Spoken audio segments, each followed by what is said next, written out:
আমার প্রিয় শিক্ষার্থীবৃন্দ, তোমাদের প্রতি আমার শুভকামনা রইল। আজকে আমার এই ক্লাসটা হবে বিএসসি পাস পর্যায়ের প্রথম বর্ষ ভৌত রসায়ন কোর্স কোড 112801। আজকের এপিসোড নাম্বার 2, অধ্যায় হচ্ছে গ্যাসীয় অবস্থা।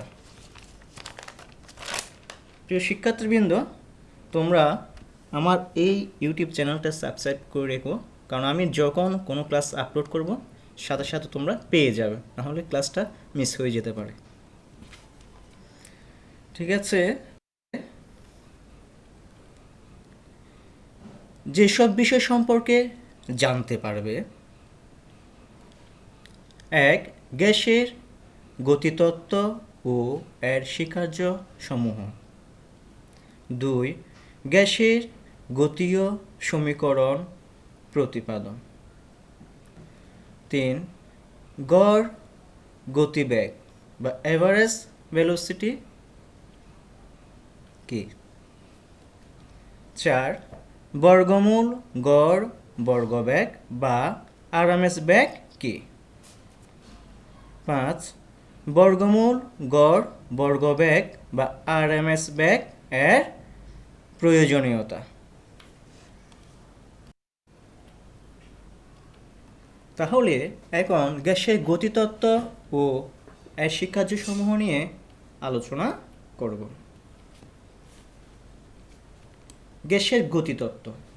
গ্যাসসমূহের সাধারণ ভৌত ধর্ম ব্যাখ্যা করার জন্য বিভিন্ন বিজ্ঞানী বিভিন্ন মতবাদ ব্যক্ত করেন। তন্মধ্যে যেসব ধারণাসমূহ গৃহীত হয়েছে তাদের সমষ্টিগত রূপকে গ্যাসের গতিতত্ত্ব বলা হয়। অর্থাৎ গ্যাসের ভৌত ধর্ম ব্যাখ্যা করার জন্য বিভিন্ন বিজ্ঞানী বিভিন্ন মতবাদ ব্যক্ত করেছেন। তার মধ্যে যেসব মতবাদ গৃহীত হয়েছে তার সমষ্টিগত রূপ ওইটাকে গ্যাসের গতিতত্ত্ব বলা হয়। স্বীকার্যসমূহ। গ্যাসের গতিতত্ত্বের মূল স্বীকার্যসমূহ নিম্নরূপ: 1. গ্যাসের ক্ষুদ্রতম কণা। যে কোনো গ্যাস অসংখ্য সূক্ষ্মাতি সূক্ষ্ম কণিকার সমন্বয়ে গঠিত। যে কোনো নির্দিষ্ট গ্যাসের কণিকাসমূহ ভর পরস্পর সমান। 2. গ্যাসের অণুসমূহের আয়তন। গ্যাস অণুসমূহের মোট আয়তন গ্যাসাধারের তুলনায় অতি নগণ্য। অর্থাৎ এখানে বলা হয়েছে গ্যাস অণুসমূহের মোট আয়তন পাত্রের আয়তনের তুলনায় খুব নগণ্য, তো এটা বাদ দেওয়া যায় এরকম। গ্যাস অণুসমূহের মধ্যে আকর্ষণ বিকর্ষণ। গ্যাস অণুসমূহের মধ্যে এবং অণু ও গ্যাসাধারের দেওয়ালের সাথে কোনো আকর্ষণ বিকর্ষণ নেই। অর্থাৎ গ্যাস অণুসমূহের মধ্যে তাদের মধ্যে অথবা গ্যাস অণুর সাথে পাত্রের দেওয়ালের সাথে কোনো আকর্ষণ বিকর্ষণ নেই। 4. গ্যাস অণুসমূহের মধ্যে সংঘর্ষ ও প্রকৃতি। গ্যাসের অণুগুলোর মধ্যে বা গ্যাসাধারের দেওয়ালের সাথে সংঘর্ষ ঘটে, তখন ওই সংঘর্ষসমূহ সম্পূর্ণ স্থিতিস্থাপক, অর্থাৎ তাদের গতিশক্তি অভ্যন্তরীণ বা অনুশক্তিতে রূপান্তরিত হয় না। নির্দিষ্ট তাপমাত্রায় গ্যাসের অণুগুলো মোট গতিশক্তি স্থির থাকে। অর্থাৎ যেহেতু এখানে গ্যাসের সংঘর্ষসমূহ স্থিতিস্থাপক, তাই সংঘর্ষের ফলে শক্তিটা অন্য শক্তিতে রূপান্তরিত হয় না, এই কথাটা এখানে বলা হয়েছে। গ্যাসের চাপ। গ্যাসাধারের দেওয়ালের উপর গ্যাসের অণুসমূহের অবিরাম সংঘর্ষের ফলে গ্যাসের চাপ সৃষ্টি হয়। অর্থাৎ গ্যাস অণুসমূহ পাত্রের দেওয়ালের সাথে সংঘর্ষ করে ফলে গ্যাসের চাপ সৃষ্টি হয়। অণুসমূহের মোট গতিশক্তি। অণুসমূহের মোট গতিশক্তি তথা প্রতিটি অণুর গড় গতিশক্তি গ্যাসের পরম তাপমাত্রার সমানুপাতিক। গ্যাসের গতিতত্ত্ব থেকে তাত্ত্বিকভাবে দেখানো যায় যে যদি কোনো গ্যাসের আদর্শ গ্যাসের আয়তন V, চাপ P প্রতিটি অণুর ভর m, নমুনায় গ্যাস অণুর সংখ্যা n ও গ্যাস অণু সমূহের বর্গমূল গড় বর্গবেগ c হয়, তবে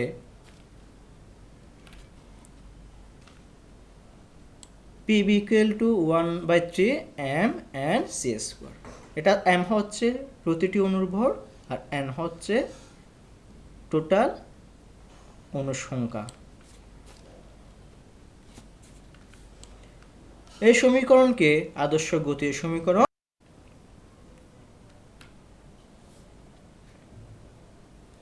এখন আমি গ্যাসের গতির সমীকরণ প্রতিপাদন করব।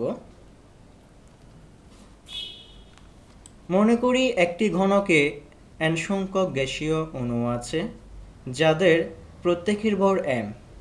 ঘনকের দৈর্ঘ্য, প্রস্থ ও উচ্চতা সমান এবং প্রত্যেকের মান L সেন্টিমিটার। মনে করি অণুসমূহের বর্গমূল গড় বর্গবেগ c। অতএব যে কোনো একটি অণুর গতিবেগ c কে x, y এবং z অক্ষ বরাবর u, v এবং w এ তিনটি উপাংশে ভাগ করা হয়। দেখো এখানে গতিবেগ c কে x অক্ষ, y অক্ষ, z অক্ষ বরাবর ভাগ করা হয়েছে u, v, w। এটা x অক্ষে, এটা y অক্ষে আর এটা z অক্ষ। অতএব x অক্ষ বরাবর গতিবেগ u, y অক্ষ বরাবর গতিবেগ v, z অক্ষ বরাবর গতিবেগ w হলে c square equal to u square plus v square plus w square হয়।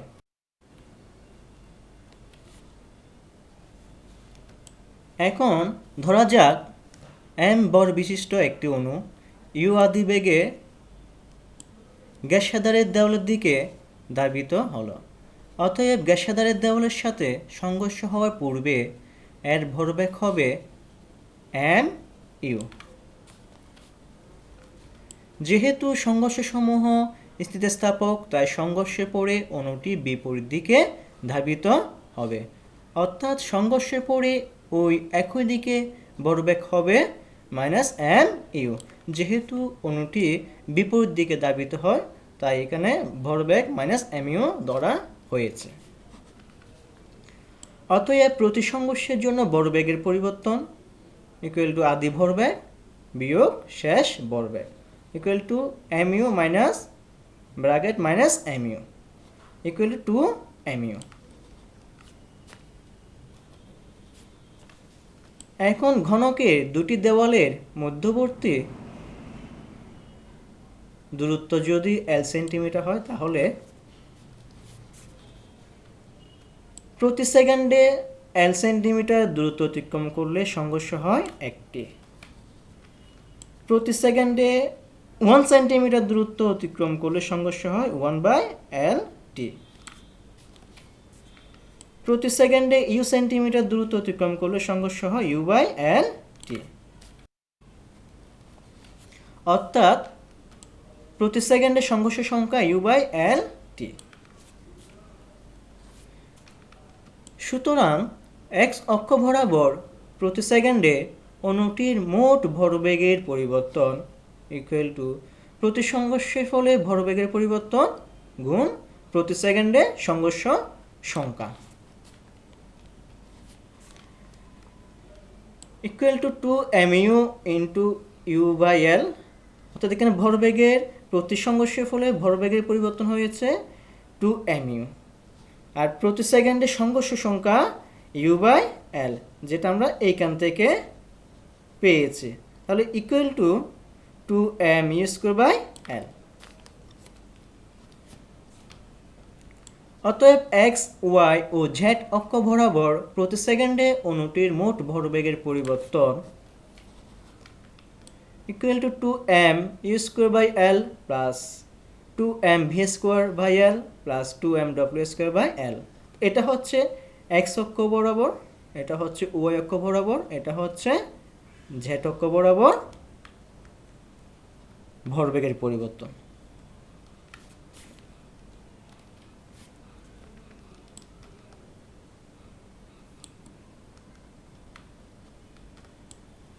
Equal to M by L common নিয়েছে, তাহলে এখানে থাকে U square plus B square plus W square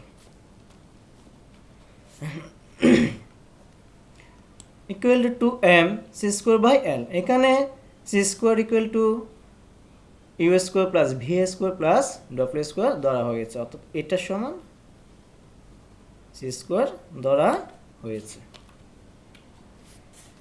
যেহেতু এন সংখ্যক অণু বিদ্যমান, তাই মোট ভরবেগের পরিবর্তন two M N C square by N. এটা হচ্ছে শুধুমাত্র একটি অণুর জন্য। যেহেতু এখানে এন সংখ্যক অণু আছে, তাহলে মোট ভরবেগের পরিবর্তন two M N C square by L হয়।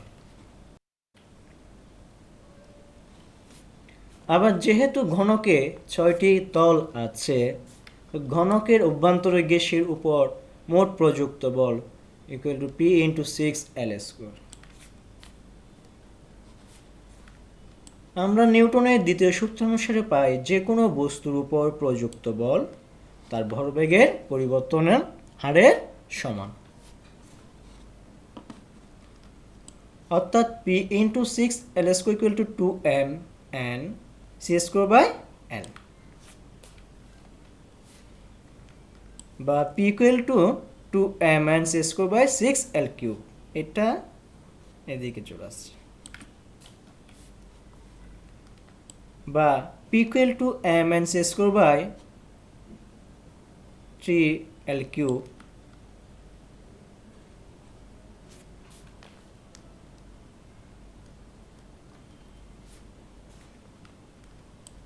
বা p equal to m n c square by 3b v equal to l cube. অর্থাৎ এটা আয়তন, l কিউব হচ্ছে দৈর্ঘ্য প্রস্থ ও উচ্চতা। যেহেতু আয়তন সমান দৈর্ঘ্য গুণ প্রস্থ গুণ উচ্চতা, আর যেহেতু এটা ঘন তার 3টি ধারের সমান, তাই এটা l cube equal to v আয়তন ধরা হয়েছে, বা p v equal two 1/3 m n c square. এই সমীকরণটি গ্যাসের গতির সমীকরণ নামে পরিচিত।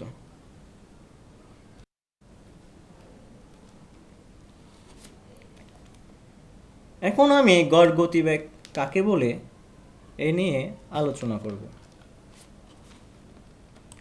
কোনো গ্যাসের অণুসমূহের বিভিন্ন গতিবেগের পাটিগণিতীয় গড়কে ওই গ্যাসের অণুগুলোর গড় গতিবেগ বা গড়বেগ বলে।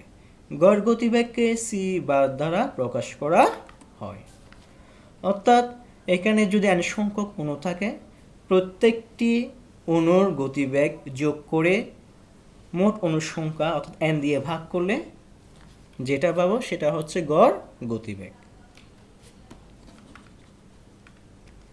মনে করি একটি গ্যাসে n সংখ্যক অণু আছে, যাদের গতিবেগ যথাক্রমে c1 c2 c3 c4 cn হয়। তাহলে গড় গতিবেগ c bar equal to c1 plus c2 plus c3 plus c4 plus cn by n। অর্থাৎ এগুলো হচ্ছে অণুগুলোর গতিবেগ, সবগুলো গতিবেগ যোগ করে টোটাল অণু সংখ্যা দিয়ে ভাগ করা হয়েছে। এখন আমি বর্গমূল, গড়, বর্গবেগ বা আরএমএস বেগ নিয়ে আলোচনা করব। কোনো গ্যাসের অণুসমূহের গতিবেগের বর্গের গড়মানের বর্গমূলকে গ্যাসটির অণুসমূহের বর্গমূল গড় বর্গবেগ বা আরএমএস বা রুট মিন স্কোয়ার ভেলোসিটি বলা হয়। এটাকে সি দ্বারা প্রকাশ করা হয়। মনে করি একটি গ্যাসে n সংখ্যক অণু আছে, যাদের গতিবেগ যথাক্রমে c1 c2 c3 c4 cn হয়। তাহলে বর্গমূল গড় বর্গবেগ c equal to root c1 square plus c2 square plus c3 square plus c4 square plus cn square by n।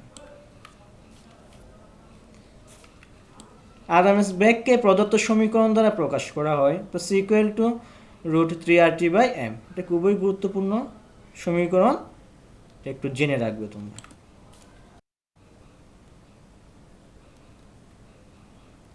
এখন আমি বর্গমূল, গড়, বর্গবেগ বা আরএমএস বেগ নিয়ে প্রয়োজনীয়তা আলোচনা করব। বর্গমূল, গড়, বর্গবেগ হচ্ছে এমন একটি গতিবেগ যা প্রতিটি অণু সাধারণ গতিবেগ ধরে অণুসমূহের গতিশক্তি হিসাব করলে তাদের প্রকৃত মোট গতিশক্তি পাওয়া যায়, যা গড়বেগ বা সম্ভাব্যতম বেগ হতে পাওয়া যায় না। তাই আরএমএস বেগ সাধারণ বেগ গড়বেগ অপেক্ষা অধিক উপযোগী হয়। মনে করি একটি গ্যাসে n সংখ্যক অণু আছে যাদের গতিবেগ যথাক্রমে c1, c2, c3, c4 ... cn হয়। প্রতিটি অণুর ভর m। তাহলে অণুর মোট গতিশক্তি equal to 1/2 m c1 square plus 1/2 m c2 square plus 1/2 m c3 square plus ... plus 1/2 m cn square. এগুলো হচ্ছে প্রত্যেকটি অণুর গতিশক্তি বা 1/2 m কমন নিয়েছি, তাহলে c1 square plus c2 square plus c3 square plus ... cn square. এটাকে আমি 1 নং সমীকরণ ধরলাম।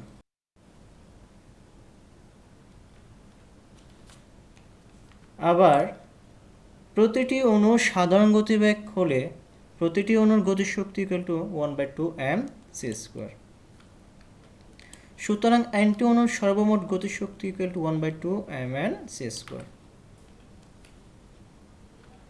equal to 1/2 mn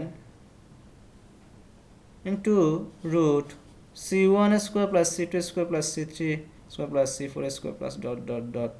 plus cn square by n whole square equal to 1/2 mn into c1 square plus c2 square plus c3 square plus c4 square plus ... plus cn square by n equal to 1/2 m c1 square plus c2 square plus c3 square plus c4 square plus ... plus cn square। এটাকে আমরা 2 নং সমীকরণ ধরলাম। সমীকরণ 1 ও 2 নং তুলনা করলে দেখা যায় বর্গমূল, গড়, বর্গবেগ প্রতিটি অণুর সাধারণ গতিবেগ ধরে অণুসমূহের মোট গতিশক্তি হিসাব করলে তা প্রকৃত গতিশক্তি সমান হয়।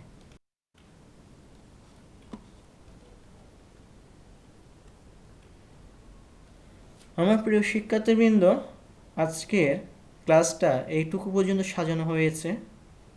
তোমাদের জন্য আমার শুভকামনা রইল। তোমরা ভালো থেকো। ধন্যবাদ।